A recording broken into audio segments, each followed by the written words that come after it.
नमस्कार जय जगन्नाथ पर्वपर्वाणी चैनल को आपण मानक बहुत बहुत स्वागत। आज ये वीडियो रे जानिबा दीपावली रे कलश स्थापना करिवार सठिक विधि, केबे कलश स्थापना करिबा, केउ दिगरे करिबा, केते दिन पर्यंत कलश स्थापना करिबा, एही कलशर विसर्जन केमिति करिबे एवं पूजा रे व्यवहार होइतिबा सब सामग्री को कौन करिबे। जे कौनसी पूजा कले कलश स्थापना निश्चय करा जाए। एमिति दीपावली की हिंदू धर्मर बड़ पर्व बोली मानि थाउ। याहाकु मध्य महापर्व बोली आमे मानि थाउ। याहाकु 5 दिन मानि थाउ। आपण जदि चाहिबे पूरा 5 दिन अर्थात धनत्रयोदशी दिन संध्या बेलरु पूजा आरंभ करिवे एवं कलश स्थापना करि पारिबे एवं एही कलश को आपण पूरा 5 दिन पूजा करी भाई दूज अर्थात भातृ द्वितीया दिन संध्या बेले एही कलश को विसर्जन करिवे। नहले आपण जदि चाहिबे गोटे दिन पाई मध्य कलश स्थापना करी जेमिति दीपावली दिन संध्या रे स्थापना करिवे एवं ता पर दिन विसर्जन करि पारिबे। कलश को सुख समृद्धि ऐश्वर्य देउथुबा मंगलकारी मध्य मानि थाउ। कलश मुखरे भगवान विष्णु, कंठरे रुद्र, मूलरे ब्रह्मा एवं मध्य भागरे देवी शक्ति मानकर निवास मानि थाउ। कलशरे सबु पवित्र नदी जल को आवाहन करा जाय थाए। सबु शक्ति मान को आवाहन करी जागृत करा जाए।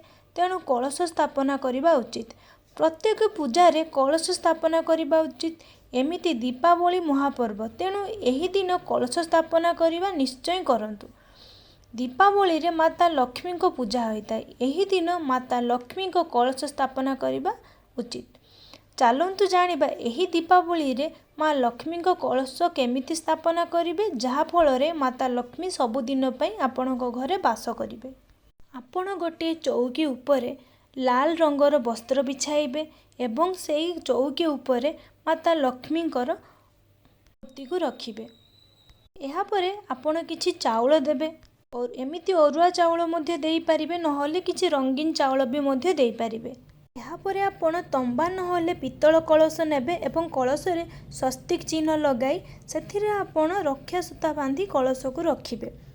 सेई कलश भितरे प्रथमे आपण गंगा जल देबे, तापरे आपण सेथिरे शुद्ध जल मिसाई कलश को भर्ती करिवे।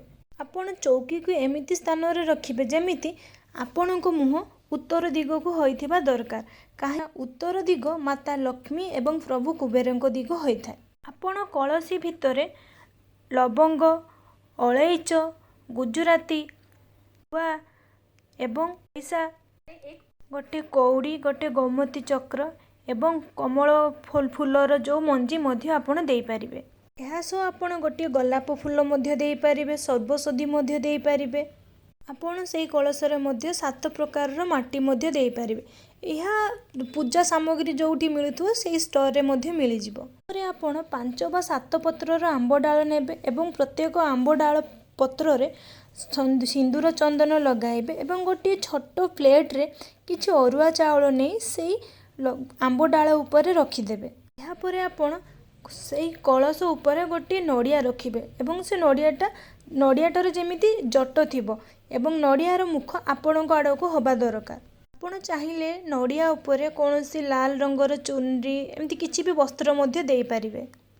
एही भली आपण माता लक्ष्मी को कलश स्थापन करिवे।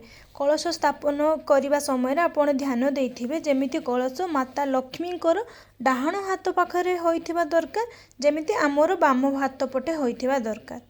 जेमिति मु कहली आपण एही कलश 5 दिन रखी मध्य पूजा करि पारिबे। तेमिति एही चौकी को आपण एही चौकी रे गोवर्धन पूजा, भाई दूज एमिति बहुत किछि पूजा करी शेष रे दीपावली रो पर दिन एहाकु विसर्जन मध्य आपण करि पारिबे। आपण जदि चाहिबे प्रतिदिन अलग अलग चौकी रखी अलग अलग कलश बसई आपण पूजा करि पारिबे, नहले आपण एमिति मध्य करि पारिबे। आपणक पाखरे जेमिति सुविधा होउची आपण सेमिति मध्य करंतु एवं पूजार समस्त जिनिस आपणक पाख स्टोर रे मध्य मिली जिवो। जदि न मिलुची आजिकल सब ऑनलाइन ले अवेलेबल अछि, आपण चाहिले मध्य ऑनलाइन लु आनी पारिबे। एही भली आपण ओडिया पर्वपर्वाणी विषय रे जानिबा पई मो चैनल सहित जोड़ी होई रहिथांतु।